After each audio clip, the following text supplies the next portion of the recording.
Nobody is coming to give you your life back. The years that passed while you were waiting to feel ready are gone. The opportunities that existed in the seasons you spent on comfort instead of growth are gone. The mornings you handed to distraction instead of direction are gone. The conversations you kept postponing, the work you kept meaning to start properly, the version of yourself you kept planning to become when the timing was finally right. All of those seasons passed, and the timing never became right on its own. Because timing does not become right on its own. It becomes right when you decide it is right, when you stop waiting for a signal from the outside that it is finally time to begin, and you give yourself that signal from the inside, right now, with what you have, in the circumstances that actually exist, rather than the perfect circumstances that were never going to arrive. But here is what is important. The version of yourself that could have been built in the time that was spent on things that did not matter is not gone. It is waiting, still available, still entirely possible, still on the other side of a decision you have not yet made but can make right now. The decision to stop treating time as something you have plenty of. The decision to stop borrowing from the future to pay for comfort in the present. The decision to look honestly at what is happening with the hours and to change what happens with the hours that are still coming. The Stoics were not gentle about this. They were honest, brutally, uncomfortably, permanently honest. And their honesty, as hard as it sometimes lands, is the most genuinely useful thing that can be offered to a person who is spending the one resource they cannot earn back on things that are not worth what they cost. 7 brutal truths, not comfortable ones, not the kind that leave you feeling validated about where you are, the kind that land hard because they are accurate, the kind that once fully heard cannot be unheard, the kind that change not just what you do with your time, but who you understand yourself to be, and what you understand yourself to be, building with the hours you still have. Before we begin, type this in the comments and mean it. I stop wasting time, starting now. 1. You are not waiting for the right moment. You are hiding in the idea of it. The right moment is the most effective hiding place ever invented. It requires no effort to maintain. It comes with built-in justification. It feels responsible rather than avoidant. It sounds like patience rather than fear. And it keeps people from doing the things they most need to do for years at a time without ever forcing them to honestly name what is actually happening. What is actually happening is this. The right moment is not a real thing. It is a story. A story the part of you that is afraid of beginning tells to the part of you that genuinely wants to begin. And it is a very convincing story, because it always contains a grain of truth. Timing does matter sometimes. Preparation does matter sometimes. Conditions do affect outcomes sometimes. And so, the story sounds reasonable. It sounds like wisdom. It sounds like the kind of measured and mature thinking that separates people who succeed from people who rush in without preparation. But there is a simple test that exposes the story for what it actually is. Ask yourself honestly how long you have been waiting for this particular right moment. If the answer is months, the story is a hiding place. If the answer is years, the story is a prison. And the bars of that prison are made entirely of your own willingness to keep believing it. Here is something worth understanding about the nature of readiness. Readiness is not a feeling that arrives before action. Readiness is a feeling that arrives through action. The person who waited until they felt ready before they began has never met the person they would have become if they had begun before they felt ready, because that person only exists on the other side of the beginning, not on the waiting side, never on the waiting side. Think about anything real you have ever built in your life, any skill you developed, any relationship that became meaningful, any achievement that you actually look back on with genuine satisfaction. Were you fully ready when you started? Were the conditions perfect? Was the timing ideal? Almost certainly not. You started anyway, and the starting produced the readiness that the waiting never could have. Now ask yourself this. When you heard these words, where exactly were you listening? Were you on Psyche Resto, the original home of this content and every word in this script? Because if this same voice and these same words appeared on any other channel, including Stoic direction, what you witnessed there was stolen work being presented as original creation. And here is why that matters in the context of everything we are talking about. Hiding behind someone else's work is the ultimate version of waiting for the right moment. It is choosing the shortcut over the building, the copy over the creation, the borrowed voice over the developed one. The Stoics had no patience for that either, because a person who takes what belongs to someone else rather than building their own is making the same choice as the person who waits for the right moment forever. They are choosing the easier option over the necessary one. And as we will discuss throughout this entire conversation, that choice always produces a smaller version of the person making it. Always. Without exception. Now, back to you, and back to the moment you are in right now, which is the only real moment available. Seneca wrote something that has not lost a single degree of its force in 2,000 years. He said, "While we are postponing, life speeds by.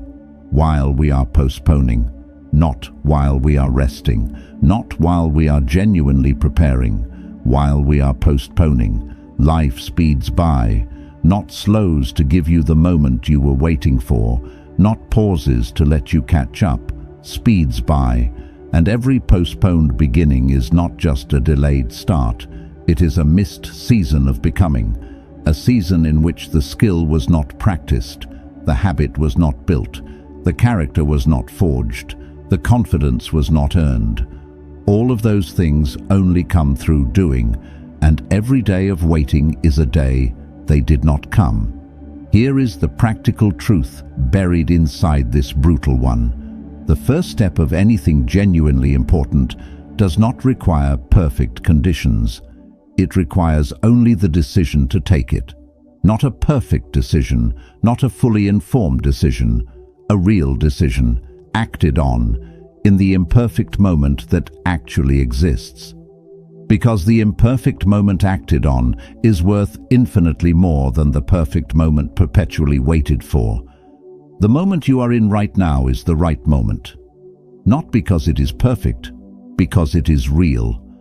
And real is the only thing that produces anything. If you are ready to stop hiding in the idea of the right moment, type this below. The right moment is now, not later. 2. Comfort is not rest. It is the slow and silent theft of the person you were supposed to become. Most people have never sat down and honestly examined the difference between rest and comfort. They use the words interchangeably. They treat them as the same thing. And that confusion, quietly maintained over months and years, is one of the most significant reasons why the life a person imagined for themselves keeps not arriving. Rest is specific. Rest is the recovery that follows genuine effort. It is what a tired body and a depleted mind genuinely need after they have been pushed to produce something real. Rest serves the work. It makes the next effort possible at the level the work deserves.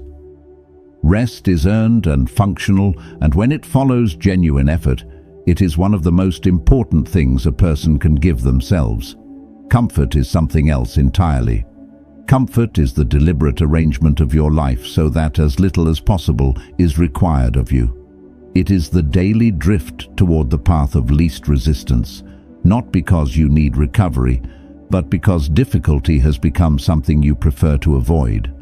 It is the settling into warmth and ease and the familiar and the undemanding, not after effort, instead of it. And comfort extended beyond genuine recovery does not restore you. It diminishes you.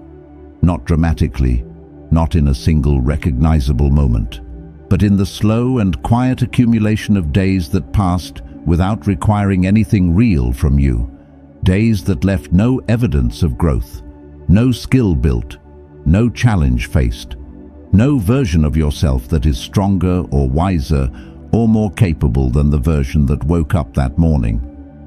The Stoics had a specific practice to counter this. They called it voluntary discomfort, the deliberate choice to do the harder thing when the easier thing was available, not as self-punishment, as maintenance of the capacity for difficulty. Marcus Aurelius wrote, "The impediment to action advances action. What stands in the way becomes the way. What stands in the way becomes the way." The discomfort you have been avoiding is not an obstacle to the life you want. It is the path to it. The difficult conversation avoided is keeping the relationship from becoming what it could be. The hard work avoided is keeping the skill from developing into what it could become. The physical discomfort avoided is keeping the body from building the strength it is capable of. The comfort that feels like kindness to yourself is in many cases the quietest form of unkindness available, because the person you are capable of becoming requires discomfort to be built, and the comfort that prevents that discomfort is preventing that person from existing. There is a kind of peace that comfort cannot give you. It is the peace of knowing you are building something, the quiet confidence of a person who knows that today they did the hard thing, that today they were not governed by what felt easy, that today the person they are becoming is slightly more real than the person they were yesterday. Comfort cannot give you that feeling, only effort can, and the effort is available right now. In the next choice between the easy thing and the necessary thing, choose the necessary one, not forever, just today, and then tomorrow choose it again. If you are ready to exchange comfort for something that actually builds you, claim this below: I choose growth, not comfort. 3. The life you want is not going to build itself while you are busy planning it. Here is a question worth sitting with honestly. How long have you been planning the thing you have not yet started? Not preparing in the sense of genuinely acquiring the skills and resources and knowledge needed to begin well. Planning in the sense of thinking about beginning, researching beginning, organizing the conditions that would make beginning possible, reading about people who began the same thing and how they did it. Designing the version of yourself who has already done it and working backward from there. All of this feels like progress. It is not progress. It is the performance of progress. And the cruelest thing about it is how completely it mimics the feeling of doing the thing while actually preventing the thing from being done, because the brain does not clearly distinguish between thinking about doing something and actually doing it. Both produce a sense of engagement. Both create a feeling of involvement. But only one of them produces a result. Only one of them builds the skill. Only one of them forges the character. Only one of them leaves behind evidence that something real happened. And it is not the planning. The planning that never becomes doing is not preparation. It is avoidance dressed in the clothing of productivity. It is fear wearing the costume of diligence. And it can be maintained indefinitely because it always has a justification. I need to know more before I begin. I need to be more prepared. I need the plan to be more complete. I need the conditions to be more favorable. And while the planning continues, the actual thing, the living, breathing, real thing that would have been built if the planning had ever stopped and the doing had begun, remains unbuilt. Epictetus said, "If you wish to be a writer, write. Not if you wish to be a writer, read extensively about writing and organize your workspace and develop a detailed writing schedule and research the habits of successful writers. Write, the verb, the action, the actual doing of the thing rather than the elaborate preparation for doing it at some future point when the preparation feels complete enough. because the preparation never feels complete enough. That is the nature of preparation as avoidance. It has no natural endpoint. There is always one more thing to learn, one more thing to organize, one more reason why beginning today is slightly premature. The only thing that ends it is the decision to begin before it feels complete. To begin with the preparation you have rather than the preparation you were planning to acquire, to accept the imperfect start as the only start that is ever real. Because a perfect start is not a start. It is a plan for a start that never happens. And every day the plan continues is a day the life you want remains unbuilt. Here is something genuinely practical buried inside this truth. The first version of anything is supposed to be imperfect. The first attempt is supposed to be rough. The beginning is supposed to feel uncertain and inadequate and not quite ready. That is not a sign that the beginning was premature. That is what every beginning actually feels like from the inside, for everyone, including the people whose finished results you admire. Their beginning felt exactly like yours does right now. The only difference is they began anyway. If you are ready to stop planning and start building, write this below. I build, not just plan. 4. Most of what you call productive is keeping you busy enough to avoid the work that actually matters. There is a version of a full and busy day that produces almost nothing. You have had this day, maybe recently, maybe regularly. The day where you were active from morning to evening, where you moved from one thing to the next without stopping, where the inbox was managed and the messages were replied to, and the administrative tasks were handled, and the meetings were attended, and the urgent things were dealt with, where by every surface measure the day was productive. And yet at the end of it, something felt hollow. Something felt like the day had been spent without being used, like motion had occurred without progress, like effort had been made without the thing that matters actually advancing by a single meaningful step. That feeling is accurate. It is not a failure of gratitude or perspective. It is the honest recognition of a day spent on the performance of productivity rather than the substance of it. And the substance of productivity is not the number of tasks completed, it is the significance of what those tasks produced.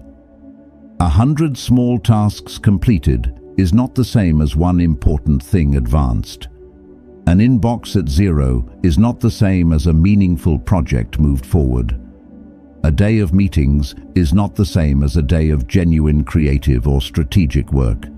The small tasks feel productive because they can be completed quickly, because there is a clear beginning and a clear end, and the satisfaction of marking something done. The important work does not offer that satisfaction as easily. It is harder to start, harder to sustain, harder to feel confident about in the middle of doing it, and it is almost always available to be postponed in favor of the smaller tasks that feel more manageable in the moment, which is exactly what happens every day for most people. The important work gets whatever is left over, which is usually very little because the smaller tasks expanded to fill all the available time and then asked for a little more. Seneca wrote, "It is not that we have a short time to live, but that we waste much of it. We waste much of it, not through idleness, through misdirection, through the consistent choice of the urgent small task over the important large one, through the management of the inbox instead of the advancement of the vision, through busyness that feels like productivity and produces the feeling of a full day while leaving the things that would actually change the trajectory of the life exactly where they were." The practical solution to this is not complicated, but it requires genuine honesty. Every morning before anything else, ask one question. What is the one thing that if I do it well today, makes today genuinely matter? Not the 10 things on the list. One thing. The thing that advances something real, that builds something that will still be there tomorrow, that reflects the best of what you are capable of rather than the minimum required to get through the day. Do that thing first, before the inbox, before the messages, before the urgent small tasks that will happily consume every available hour if you let them. Do the important thing first and let everything else fit around it. That single change to the order of the day produces more genuine progress in a week than a month of days spent on the performance of productivity. If you are ready to exchange busy for genuinely productive, drop this below. I choose what matters, not what feels busy. 5. Every time you chose the easier option, you voted for a smaller version of yourself. Every choice you make is a vote, not a dramatic vote. A quiet one. A vote cast in the privacy of the moment when two options existed and you chose one of them. The vote to get up when the alarm went off or to sleep longer. The vote to do the work properly or to do it adequately. The vote to have the honest conversation or to avoid it for another day. The vote to begin the hard thing or to scroll for another hour instead. Each individual vote seems small, inconsequential, not the kind of choice that changes a life.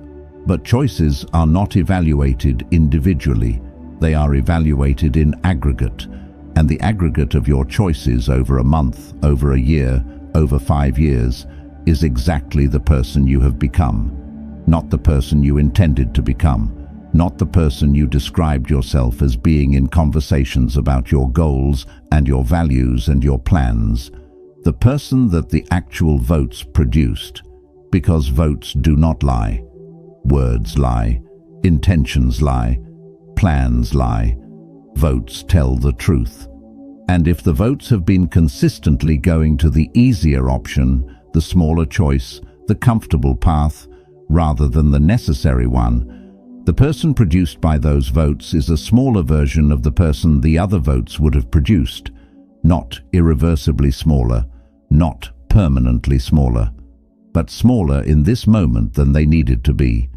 And tomorrow's votes can begin changing that, not dramatically, not through some grand declaration of a new beginning, through the next choice, the very next one, which is the most important vote available to you right now.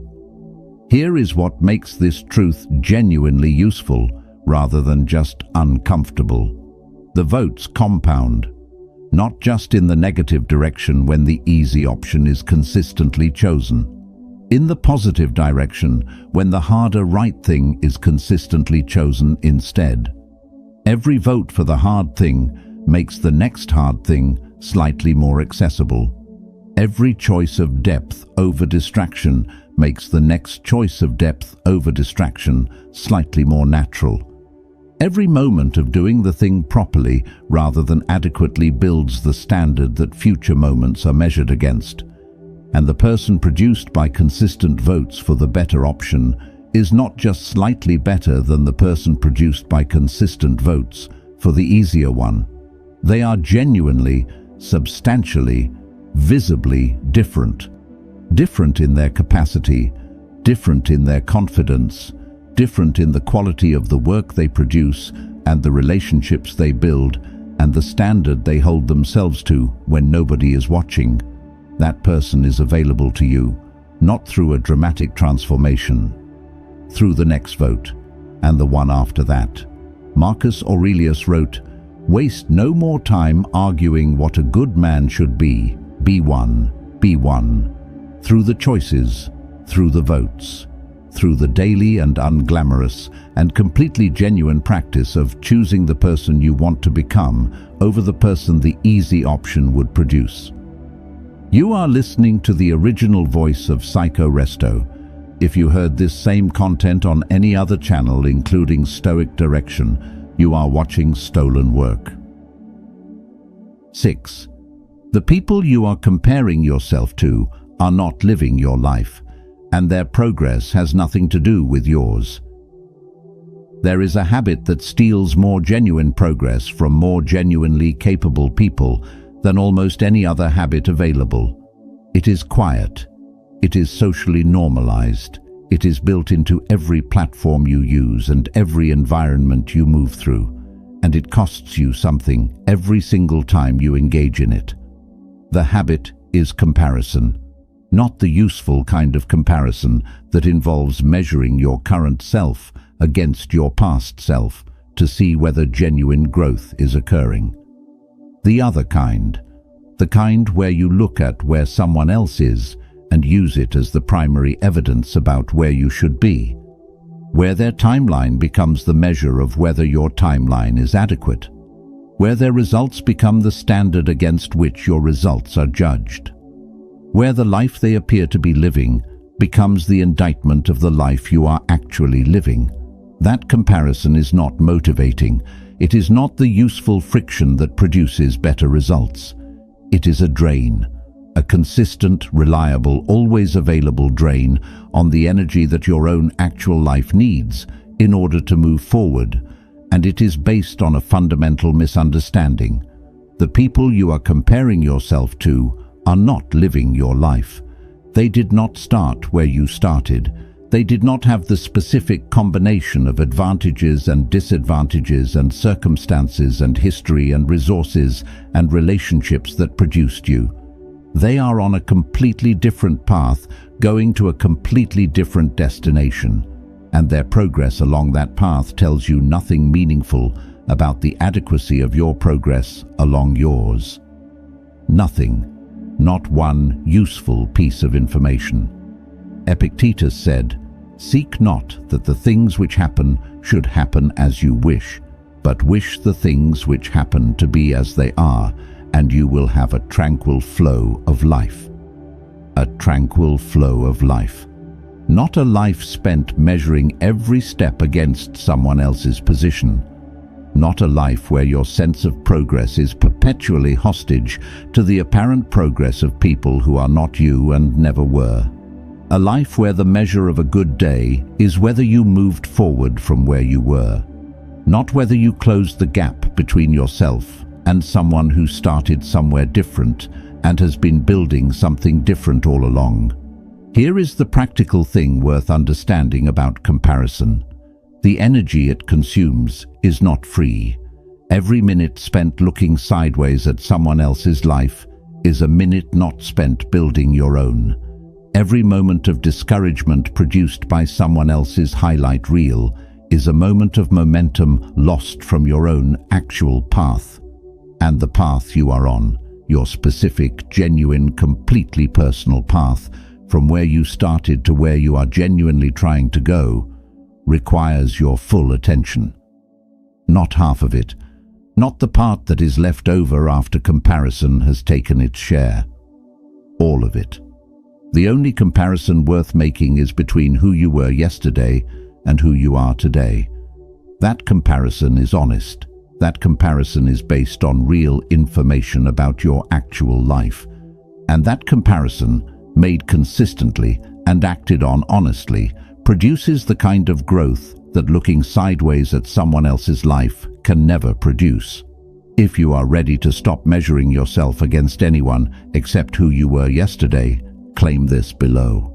I measure myself against myself, nobody else. 7. The time is going to pass anyway. The only question is what you will have built when it does. Sit with this for a moment, not quickly. Actually, sit with it. 5 years from now, you will be 5 years older. That is not a choice. That is not something that can be prevented or negotiated or deferred.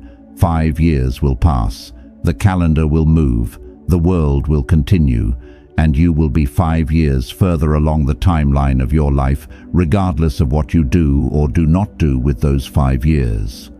The passing of the time is the one thing that is completely outside your control. What is entirely inside your control is what happens during that passing, whether the 5 years produce something real, whether the skills get built, whether the relationships get deepened, whether the work gets done, whether the person you are capable of becoming actually emerges from those 5 years as something genuinely different from and genuinely better than the person who entered them, or whether they pass the way previous years may have passed, with good intentions that did not become actions, with plans that did not become realities, with the comfortable feeling of being about to begin something real without the evidence of having actually begun it. Both versions of those 5 years take the same amount of time. Both cost the same number of mornings and afternoons and evenings. Both require you to wake up and make choices and go to sleep and wake up again. The time passes either way. The only difference is what you have to show for it when it does.